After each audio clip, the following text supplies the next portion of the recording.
Lives of the Stoics teaches us about applying Stoicism to our daily lives through the telling of the stories of various philosophers who helped shape it.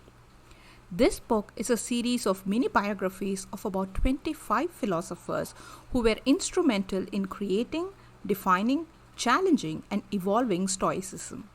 They range from the creator Zeno to Chrysippus the codifer, from Cicero, the avowed non Stoic but who followed its tenets, to Seneca, the author and historian, from Epictetus, the freeman, to Marcus Aurelius, the philosopher king.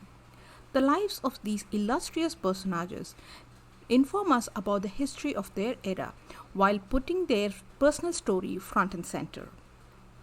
We learn about their struggles, challenges, their influences on philosophy and vice versa, their achievements and failures. I found the book to be appealing initially, but as I read more and more, my attention started wandering due to the deluge of information without much of a context. I started skipping a few of the biographies and went to those that I had heard about. This method worked better in retaining my interest. Some of the people I read about are Zeno, who converted the loss of his business due to a shipwreck into an opportunity to learn more about life and started Stoicism. Cleanthes, who worked at night as a gardener and studied philosophy during the day. Chrysippus, who fought hard for the principles of Stoicism. Diogenes, the diplomat, who mixed philosophy with the real-life pragmatism and started the process of converting Rome into an ally of Athens. Antipater, who began moving Stoicism from looking at everything as black and white into more nuanced shades of grey and introduced the concept of family life as a virtue. In addition to these people, I also read about Cato the Traveller, Seneca, Epictetus, and Marcus Aurelius. Lives of the Stoics is more like a history book than a primer on Stoicism. I did learn a little bit about the core ideas of this philosophy through the lives of the philosophers.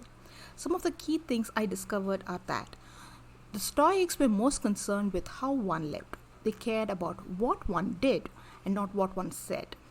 Their four virtues are courage, temperance, justice, and wisdom. Unfortunately, Stoicism in modern English has the meaning of being indifferent to pain and suffering. Instead, simplistically put, it should be more like accepting the moment as it is by not allowing oneself to be controlled too much by emotions. Ryan Holiday and Stephen Hanselman have written The Daily Stoic and The Daily Stoic Journal, which seem to be more of a primer than this book. I haven't read either of them, so I can't compare and contrast them to the lives of the Stoics. Overall, I think this book will be useful for those who already know about Stoicism but want to learn more about how it started and evolved through the ages.